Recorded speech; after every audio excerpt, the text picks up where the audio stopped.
Aziza reaches into the cupboard for a small, dark lump wrapped in plastic, unwraps it, and feeds a small piece to her 4-year-old son, Omeidullah. It's his breakfast, a breakfast of pure opium. If I don't give him opium, he won't sleep, she says, and that disrupts my work. Aziza comes from a family of poor carpet weavers in northern Afghanistan. She has no education and no idea that opium is addictive.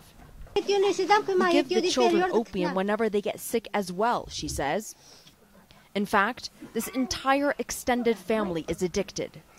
The adults take opium to work longer hours and ease pain. Aziza's elderly mother-in-law, Rozigul, rolls a small ball in her fingers, pops it into her mouth, and passes a chunk to her sister. We are very poor people without enough to eat, Rozigul explains. We have to use drugs and keep our kids quiet. It's a cycle of addiction passed down through generations, generations untouched by the outside world. This part of Afghanistan is famous for its carpets, but so remote there are no real roads. There is no medical care, and a government drug rehabilitation center is 4 hours away in Mazar-e-Sharif. It has just 20 beds and a handful of staff for an epidemic.